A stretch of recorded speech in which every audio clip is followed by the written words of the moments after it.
Once upon a time, in the Own of Zinder, there was a restaurant that no one could stop talking about. The restaurant belonged to Madame Cuddy, a woman as mysterious as she was famous for her mouth-watering dishes and firm rules. People came from villages far and near to savor her jollof rice, pepper soup, and freshly pounded yam. But there was one strange rule that left everyone puzzled, a rule that was as strict as it was unusual. Before I continue, I need to pause for just a moment. Because right now, you have a choice. You can keep scrolling. You can move on to the next video. You can pretend stories like these don't happen every single day in your country, or you can hit that subscribe button. You can be part of a community that refuses to look away. I hope you're willing to spend 2 seconds subscribing to hear this story. Water was forbidden in her restaurant. Not a drop was allowed, neither for drinking nor cooking, and it was a rule Madame Cuddy enforced fiercely. Customers found this baffling. What kind of restaurant did not allow water? Some said it was superstition, others whispered of curses, but no one dared to ask her directly. And if anyone tried to sneak in a bottle of water, Madame Cuddy's sharp eyes and swift hand would catch it before the bottle could even be opened. Those who broke the rule were either thrown out or given a cold, silent stare that sent them running. Among those who found this rule strange was a young woman named Amina. Amina had recently moved to Zinder to stay with her aunt, helping her with her small tailoring business. She was known in the town as curious and thoughtful, always questioning things most people ignored. In her short time there, Amina had become fascinated by Madame Cuddy's restaurant and, more importantly, the mystery of the water ban.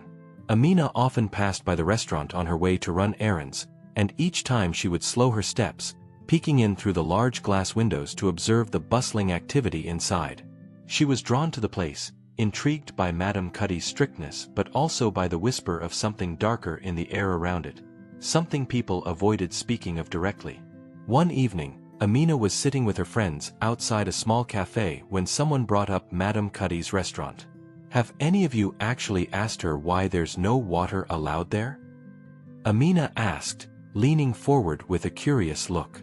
Her friend Lady, a lively girl with a knack for gossip, chuckled. Ah, Amina, you're new here. Everyone knows there's something off about that place, but no one asks Madame Cuddy questions. They say she has reasons only she and the spirits know. Amina frowned. Spirits? That sounds a bit too mysterious for a restaurant, don't you think? Another friend, Sani, shrugged. Maybe, but if it's true, it would explain why she guards that rule so strictly. People say she once kicked out a man just for bringing in a bottle of water, threw him out like he'd insulted her ancestors. The table erupted in laughter, but Amina was quiet. She was no stranger to family rules and traditions that seemed strange at first glance. Her own family carried its own set of customs, most of which she hadn't questioned deeply, but Madame Cuddy's rule felt different. It felt haunted. Later that night, after her friends had gone home, Amina strolled back to her aunt's house. She couldn't stop thinking about the restaurant, about the way people tiptoed around the water ban as if it were more than just a rule. She recalled the tense faces of the few people who dared to joke about it, the way their eyes darted around as if afraid someone or something might be listening. The next morning, Amina was running errands for her aunt when she passed by the restaurant again. To her surprise, the door was propped open, and inside she could hear Madame Cuddy's firm voice scolding someone. Amina's curiosity got the best of her, and she quietly stepped closer to the door, peering inside.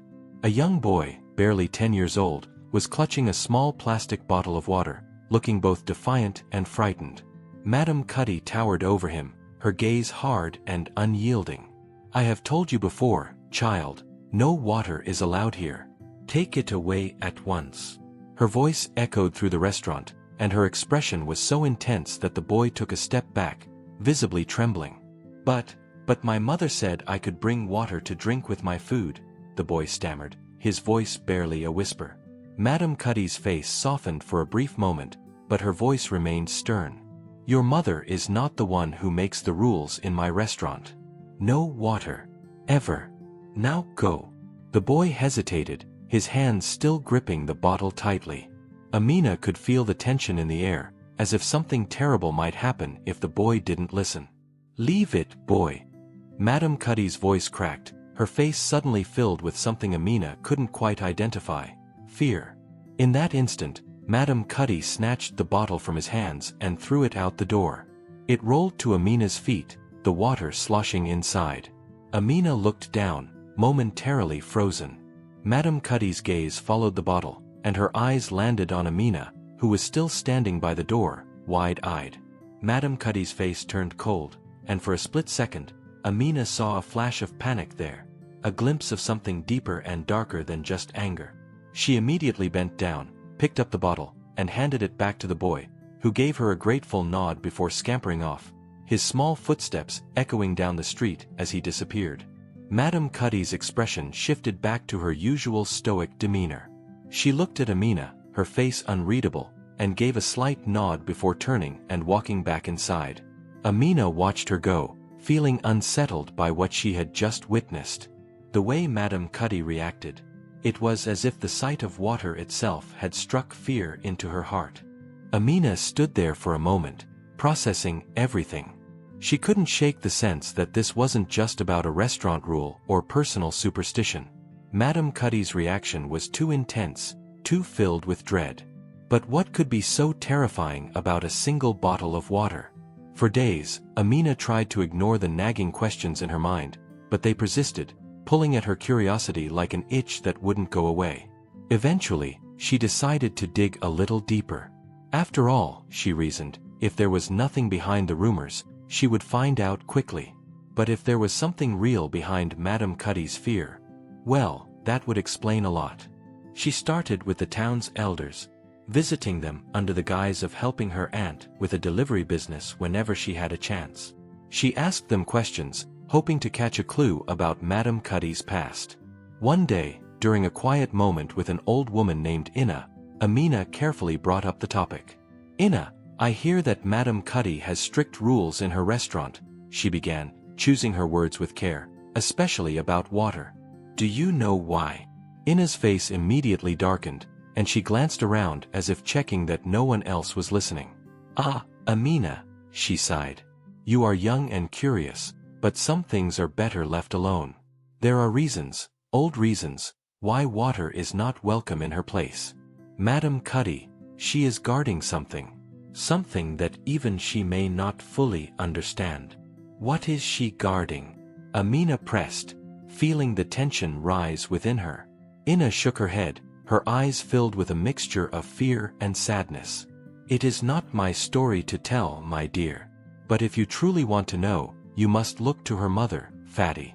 She was the first to own a restaurant years ago, by the river." "The river?" Amina's curiosity spiked even further. The river on the outskirts of Zinder was known to be serene, a popular place for fishermen but otherwise quiet and untouched. It didn't seem connected to Madam Cuddy's restaurant in any obvious way. "Yes, the river," Inna whispered, her voice barely audible. "But beware, Amina. Some truths are like salt in an open wound. They sting and linger, and sometimes they make you wish you had left them buried." Inna's words stayed with Amina, heavy and unsettling. That night, Amina lay in bed unable to sleep, her mind racing. She couldn't stop thinking about the river, Madam Cuddy, and the mention of Madam Cuddy's mother, Fatty. Amina had heard whispers of tragedy surrounding the river, but they had always been vague, half-forgotten tales. The following day, Amina returned to her aunt's house but found herself unable to concentrate on her work. Her mind drifted, and her hands moved absent-mindedly as she pondered the mystery further. She knew she had to go to the river to see if there was any trace of Fatty's story left there. As the sun began to set, casting a golden glow over Zinder, Amina finally gathered the courage to visit the river. The air was thick with the scent of damp earth and the distant sound of birds. Amina stood by the water's edge, staring out over the calm surface, her heart pounding. She closed her eyes, breathing in the stillness around her. Somehow, she could almost feel a presence there. Something lingering, silent, but watchful. It was a strange feeling, one that sent a chill down her spine. Then, just as she was about to leave, she noticed something glinting on the shore, half buried in the mud. She reached down and picked up an old, tarnished pendant shaped like a droplet of water. It looked old, almost ancient, with a faint engraving on its surface. She turned it over in her hands, trying to make out the design. In that moment, she felt a strange connection, as if this pendant held a piece of the story she sought, as if it had somehow survived years of silence and was now waiting for someone to discover it. Clutching the pendant tightly, Amina rose, her mind filled with questions. She knew now that she couldn't let this go. There was a story here, buried in time, and Madame Cuddy was at the center of it. As she walked away from the river, Amina glanced back one last time. The water lay still and silent, reflecting the fading light of the setting sun. But beneath its surface, Amina sensed something deeper, something ancient and waiting. And she knew in her heart that the story had only just begun. Amina couldn't shake the feeling that the pendant she'd found by the river was more than just an old piece of jewelry. She'd spent the night turning it over in her hands, wondering if it was a forgotten relic of Madame Cuddy's family. The next morning, with the pendant tucked safely in her pocket, she resolved to dig deeper into the strange tale of Madame Cuddy's water ban and its connection to the river. There was only one person she could think of who might know more: Gogo, an elder who had lived in Zinder her whole life. Gogo was known for her knowledge of the town's history, especially the stories of families who had been there for generations. If anyone knew about Madame Cuddy's past, it would be her. With a quiet determination, Amina made her way to Gogo's house, a small, old bungalow with plants spilling from every corner of the yard. As she approached, she noticed the faint scent of herbs drifting through the air. She hesitated for a moment before knocking on the door, wondering if the elderly woman would even be willing to talk about something so sensitive. "Ah, Amina," Gogo's voice called from inside. "Come in, child. I saw you coming from the window." Amina pushed open the creaky door and stepped inside. Gogo sat by a low table, a steaming pot of herbal tea beside her. The old woman gestured for Amina to sit. "What brings you to my home this early, Gogo asked, her sharp eyes studying Amina's face. Amina shifted nervously but took a deep breath. "Gogo, I came to ask you about Madame Cuddy and her family. I heard there was something that happened a long time ago by the river." Gogo's expression grew serious, and she glanced toward the window as if making sure no one was nearby to hear them. She let out a deep sigh, her fingers tracing the rim of her teacup. "That river holds memories, Amina. Memories that many in this town would rather forget," she said, her voice low. "But it seems you've already stumbled upon part of the story." "Yes," Amina replied, pulling out the pendant from her pocket and showing it to Gogo. "I found this near the river yesterday. I think it might be connected to Madame Cuddy." Gogo's eyes widened as she took the pendant in her hands, her fingers trembling slightly. "This pendant belonged to Fatty, Madame Cuddy's mother," she whispered. "I remember it well. Fatty used to wear it every day, never taking it off. That was before everything changed." "What happened, Gogo?" Amina asked, her voice barely a whisper. Gogo's gaze turned distant, as if she were looking into the past. She took a slow sip of her tea before beginning. Fatty was a lively woman, strong and stubborn.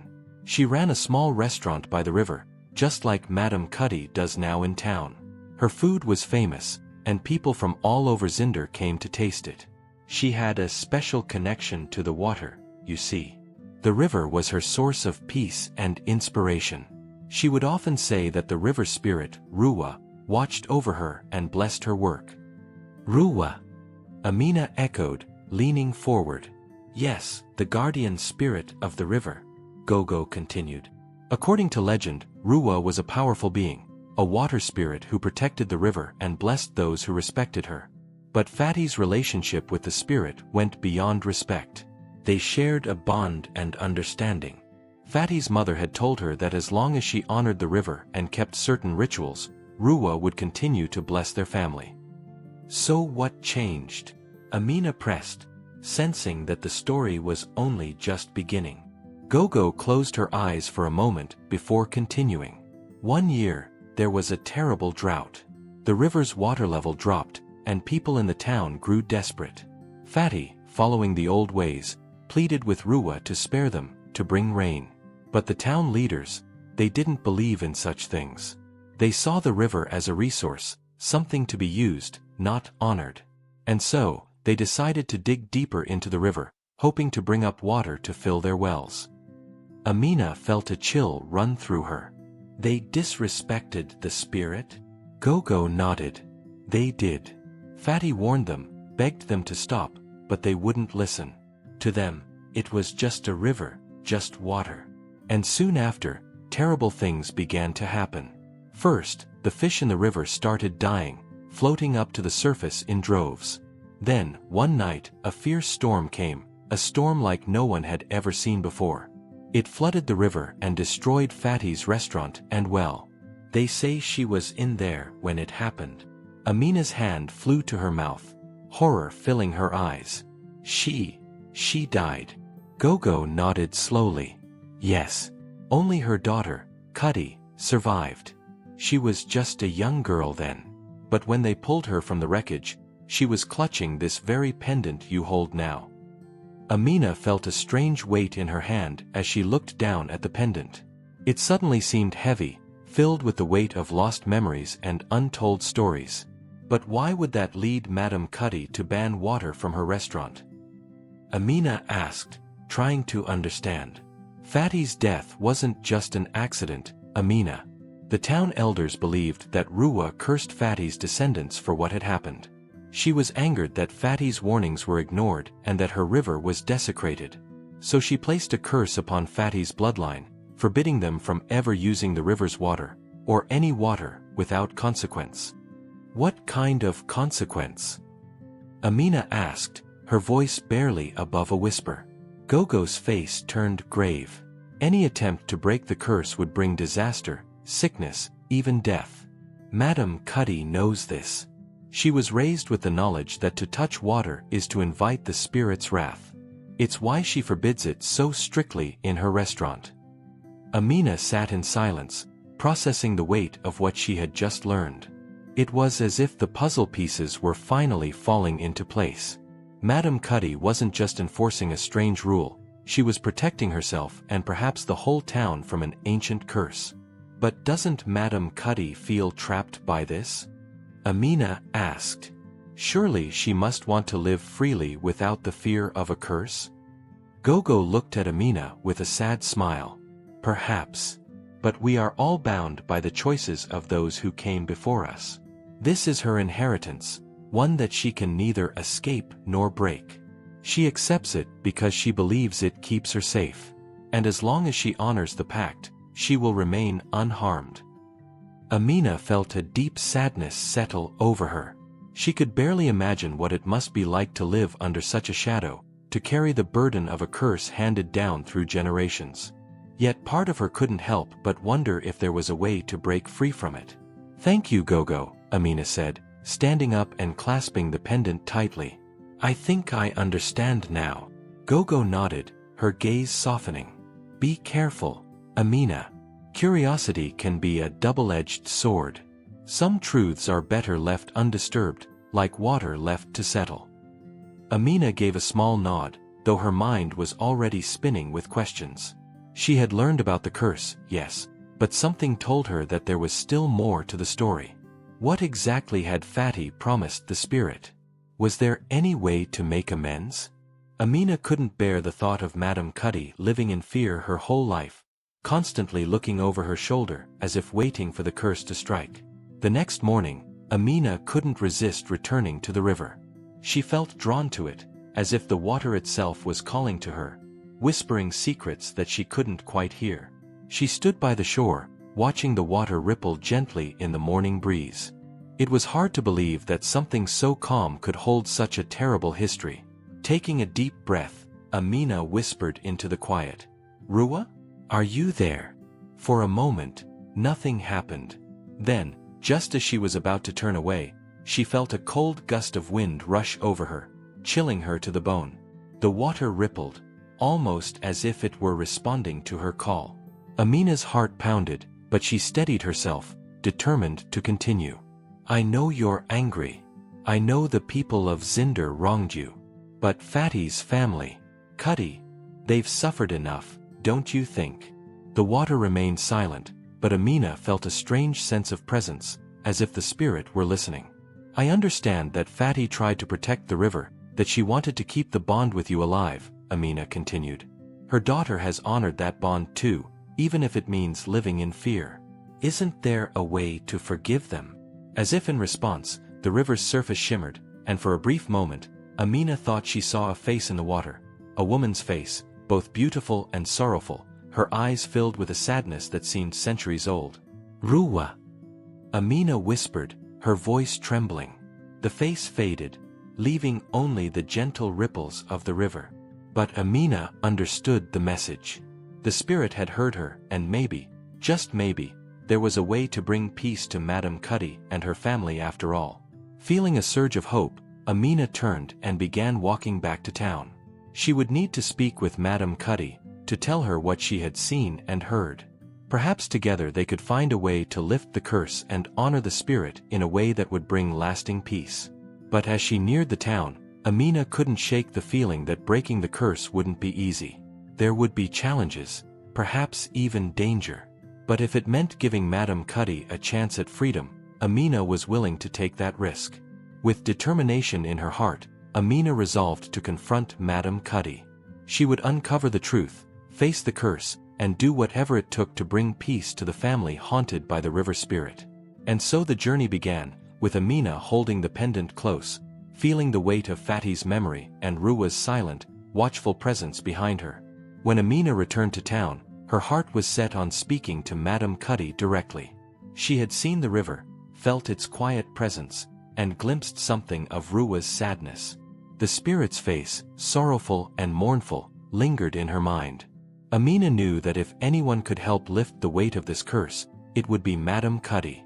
But she was also aware that the truth of Ruwa's curse might be darker and more binding than she could imagine. The next morning, she walked to Madam Cuddy's restaurant with purpose. She found Madam Cuddy outside, sweeping the front steps, as the morning sun cast a soft glow over her stooped figure. Despite her resolute expression, Amina could see a heaviness in the lines of her face, as if the weight of the past clung to her shoulders. Madam Cuddy, Amina called out gently. The older woman looked up, surprise flashing briefly in her eyes. Amina, she said in her usual guarded tone. You are up early. Is there something you need? Yes, Amina replied, stepping closer. But it's something I don't think you'll want to hear. It's about the river, about your mother Fatty, and about Ruwa. Madam Cuddy's face froze, and she looked away, her fingers tightening around the broom handle. Who has been speaking to you about such things? She asked, her voice a strained whisper. No one, Amina answered, choosing her words carefully. I went to the river myself, and I felt something there. I also found this. She reached into her pocket and held out the pendant she had found. Madam Cuddy's face softened, her eyes filling with something Amina hadn't expected. Grief. She reached out slowly, her fingers brushing against the pendant before she pulled her hand back, as if the small object held a memory too painful to touch. That was my mother's, Madam Cuddy said, her voice barely audible. She wore it every day, even on the night she died. Taking a deep breath, Amina continued. I've heard pieces of the story, madam. I know about the pact with Ruwa, about the curse. I know you're afraid of breaking the rules, but maybe there's a way to end this. Madam Cuddy let out a shaky breath, her gaze shifting to the distant hills beyond Zinder. Do you think I haven't tried, Amina? She whispered. Do you think I haven't wished, prayed, begged for a way to break free of the curse? My mother spent her life honoring that spirit, and for what? For her life to be stolen in a single night? For me to carry a burden that I never asked for? There was a pause, and for the first time, Amina saw the full weight of Madam Cuddy's sorrow. She realized that this woman, so stoic and fierce in her rules, was carrying a grief that no one else could see. But you've stayed faithful, Amina said softly. You've kept the pact, and I think that's worth something to Ruwa. I saw her at the river. I think she's waiting for us to honor her differently, to end this without losing more. Madam Cuddy shook her head, a bitter smile crossing her lips. "You are young, Amina, and hopeful. But the curse is not so simple. Ruwa did not just place a prohibition on water, she placed a restriction on my bloodline. She demanded that my family would never use water without facing ruin. It was her revenge for the town's betrayal." "So it wasn't just about the river's water?" Amina asked, her heart sinking. "No, Madame Kadi replied. The curse was designed to ensure that our family line would live under constant restraint. We are forbidden to cook with water, forbidden to drink it in any space we own, and any attempt to use it freely brings disaster. I have seen it myself when I was younger. I tried to break the rule just once." "What happened?" Amina asked, her voice filled with both fear and curiosity. Madame Cuddy's face darkened, her jaw tightening. "I was barely 19. I thought I could defy the curse, that it was nothing more than a story. I used water in my cooking, thinking I would be safe. But that night, the customers who ate my food fell gravely ill. Some even died. That was when I understood that the curse was real, that it would not be ignored. Since then, I have never allowed water in my restaurant. I keep it away from every meal, from every pot and dish." Amina was silent, letting the weight of Madame Cuddy's words sink in. It was a curse far more serious than she had realized, a punishment that had become a prison. But if Ruwa placed this curse out of betrayal, maybe there's a way to make amends? Amina said, struggling to find hope in the grim situation. "Maybe if we honored her somehow, showed her that your family is still loyal?" Madame Cuddy looked at Amina, her expression one of exhausted disbelief. "How can Ruwa be convinced, Amina? The spirit was betrayed by our town, by those who wanted to exploit her river for their own gain. What could we possibly offer that would be enough to appease her?" Amina thought about the sorrow she had seen in Ruwa's face, the sadness that had seemed almost human.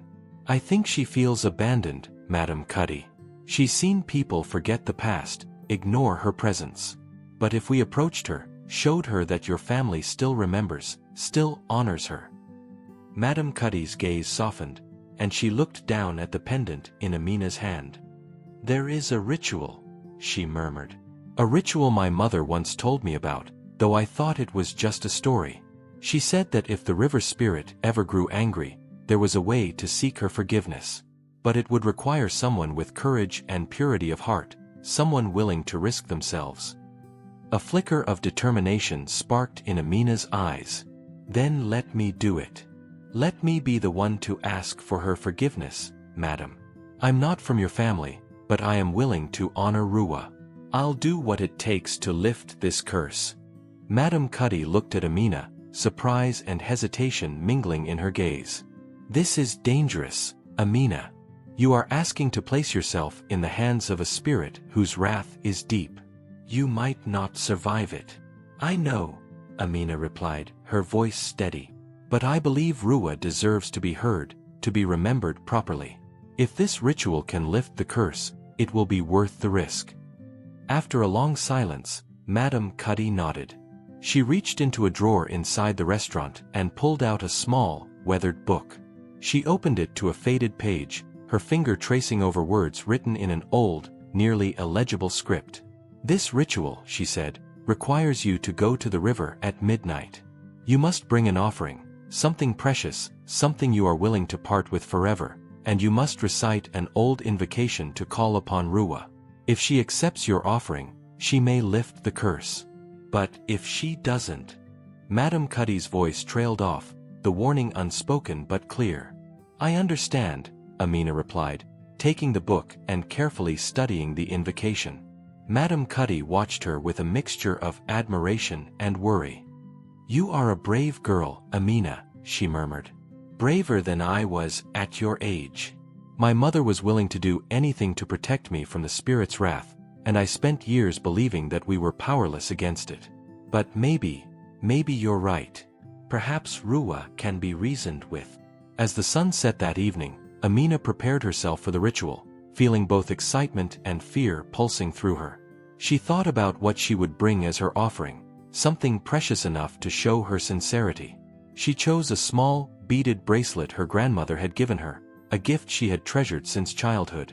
The hours slipped by, and when the time finally came, Amina walked to the river, the bracelet clutched tightly in her hand. The night was silent, the air thick with anticipation.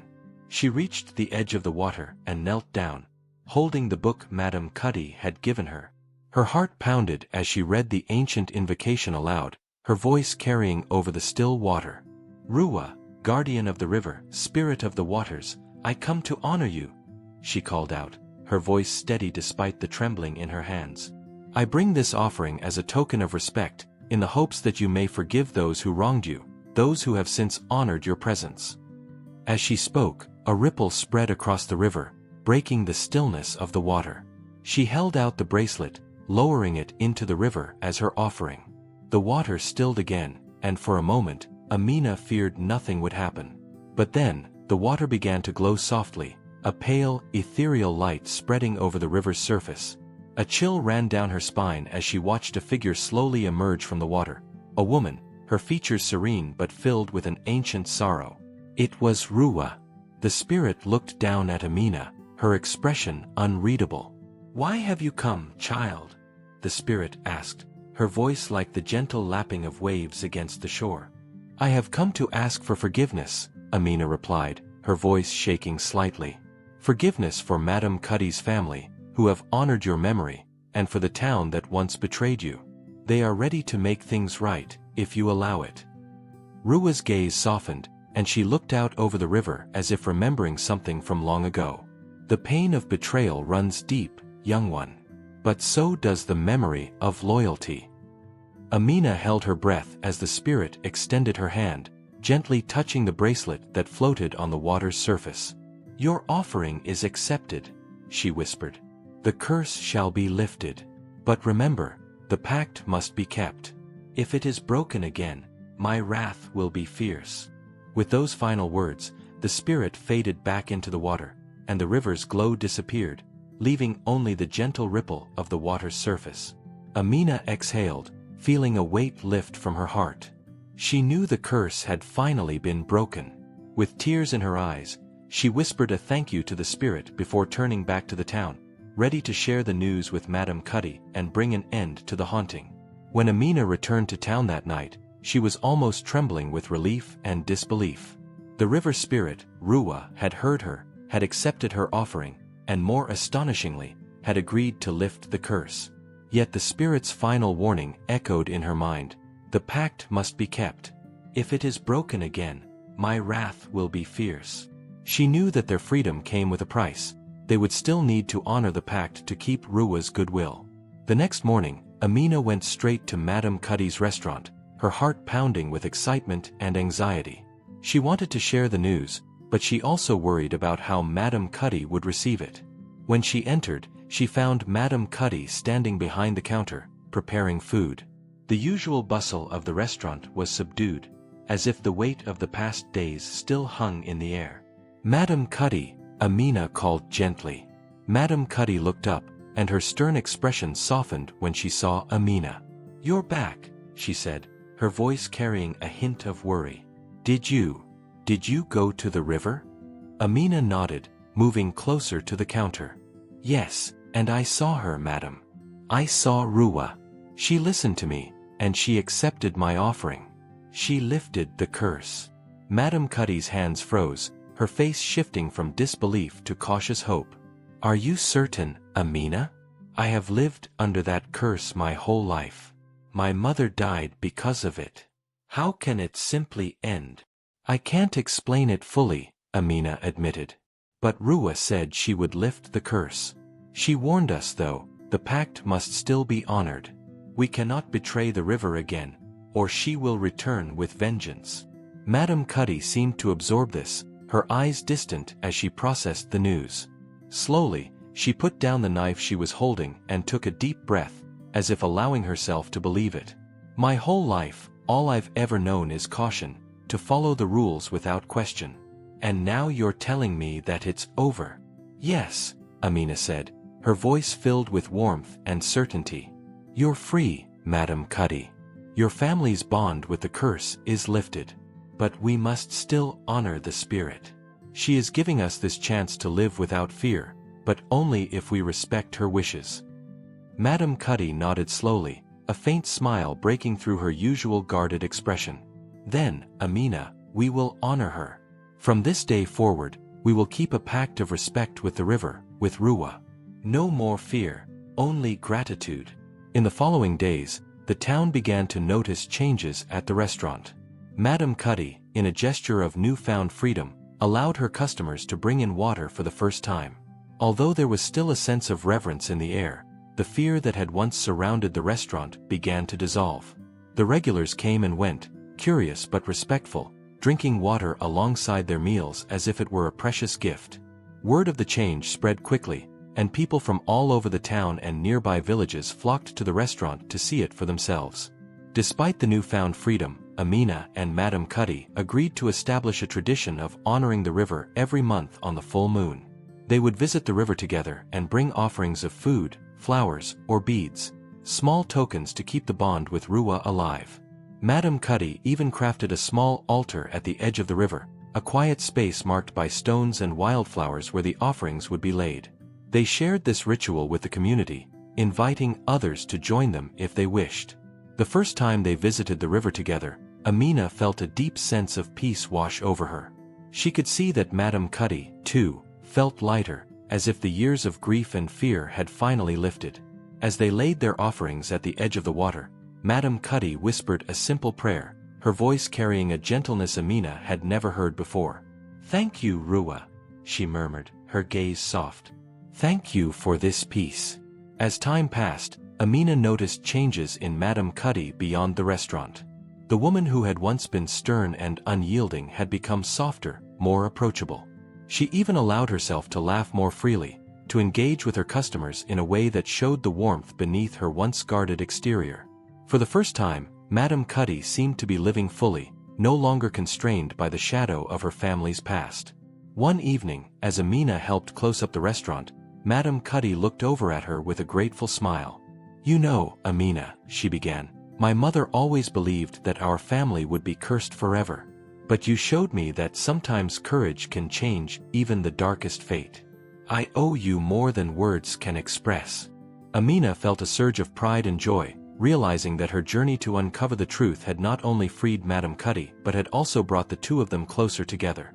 She had found family in a woman who had once been a stranger, a bond forged through courage, resilience, and the willingness to face a legacy that others had feared.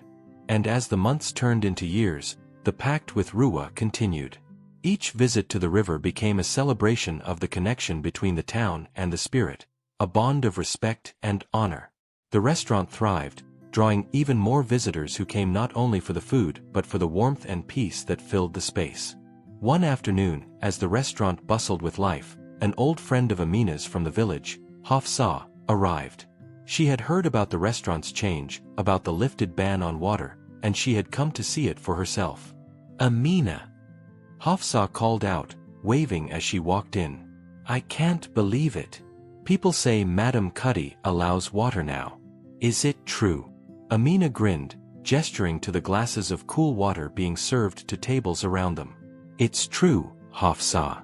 The restaurant is free of the old rule now, and Madam Cuddy is happier than ever." Hafsa looked around, taking it all in, her eyes wide with wonder. "I didn't think I'd see this place change so much," she said with a smile. "It's as if the whole town feels lighter now." As the friends sat and talked, Amina felt a quiet contentment settle within her. She knew that their lives in Zinder would continue as they always had, but with a new sense of harmony and freedom. They had honored the past and bridged the divide between the living and the spirit world, ensuring peace for the future. In time, Amina found herself running the restaurant more often as Madam Cuddy gradually stepped back, spending more time with friends and in the town she had once felt distanced from. The restaurant had become more than just a business. It was now a place of connection where traditions were kept alive but without the heavy shadows of fear. And every month, as promised, Amina would make her way to the river, carrying a small token of respect to lay at Ruwa's altar. She continued the tradition with joy, grateful for the connection it fostered and for the chance to carry on the story of her journey. Years later, as Amina finally took over the restaurant completely, she felt that her life had come full circle. She was no longer just the curious girl who had once peered in through the restaurant's windows, wondering at the mystery within. She had become a part of its story, and through her, the memory of Fatty, Madame Cuddy, and Ruwa would live on. One late evening, Amina stood outside the restaurant, looking out toward the hills. She closed her eyes and whispered a quiet thank you to the spirit who had given them peace. The night air was calm, and as she listened to the faint sounds of the town around her, she felt a deep and abiding peace within her heart. The curse was no longer a burden, it had transformed into a legacy of honor and respect. And as Amina looked toward the horizon, she knew that no matter what the future held, Zinder would always be a place of resilience, where the past and present lived in harmony. For Amina and the town of Zinder, the mystery of the water ban had ended, replaced by a story of connection, love, and unwavering respect for the forces that shaped their world. And that story would be told for generations, woven into the lives of those who would come to call Zinder home.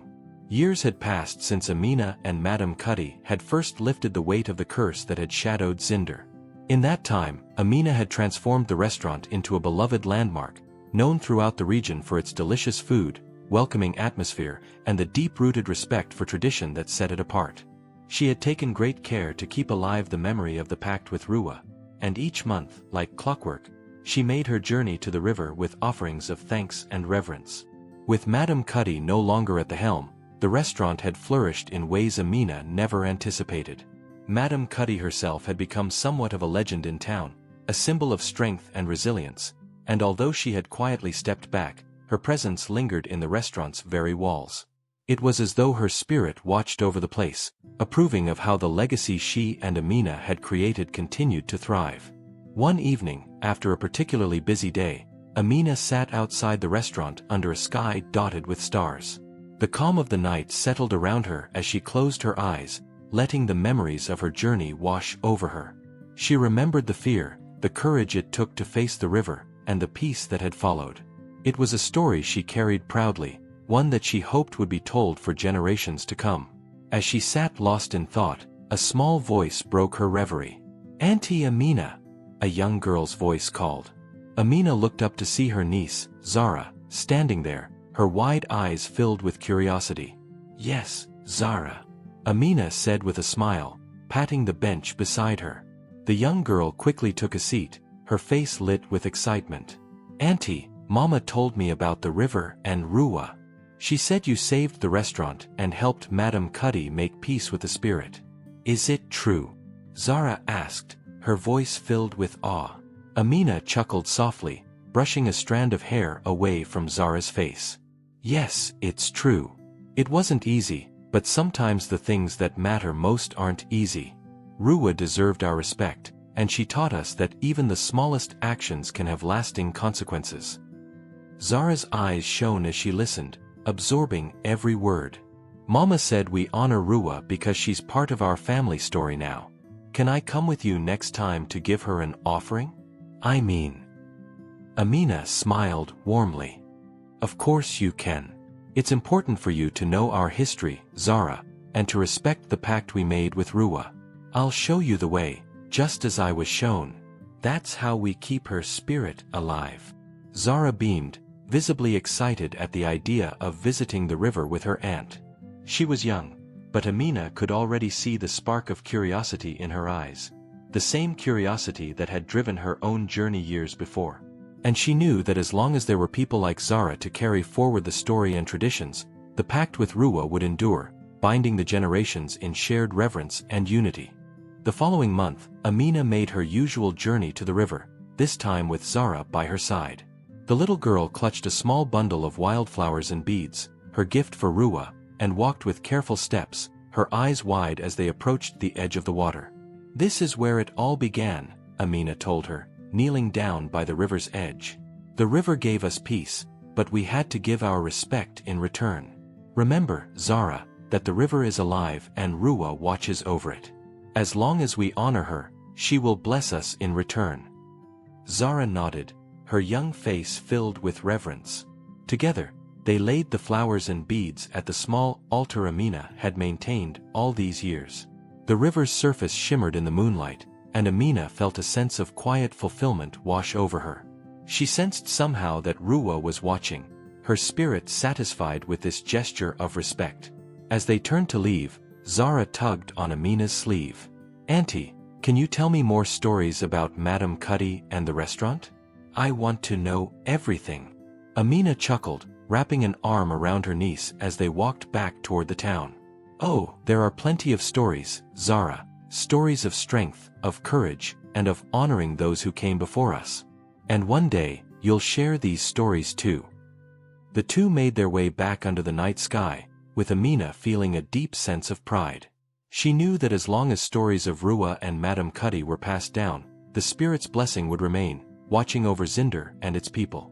She had honored the past, secured the present, and laid the foundation for the future, a future where her legacy and that of Madame Cuddy and Ruwa would live on. In time, Zara would tell these stories to her own children, passing on the legacy of resilience, respect, and connection. And so, in this way, the pact with Ruwa would endure, woven into the very heart of Zinder, a reminder that the bonds between the living and the spirit world must be cherished and respected. And whenever the townspeople gathered at the restaurant, drinking their water freely and savoring the joy of their shared heritage, they would think of Amina and Madame Cuddy, whose courage and respect for tradition had brought them peace. The restaurant continued to thrive, a symbol of resilience and honor in Zinder, where every visitor felt the presence of something sacred, something lasting, a legacy forged from the past, kept alive in the present, and bound to a future as enduring as the river itself. Thanks for watching till the end. If you enjoyed this story, please give it a like and subscribe to the channel Echoes of Africa so that you won't miss any of our new videos. Here is another story I'm sure you will enjoy. Click on it to watch now.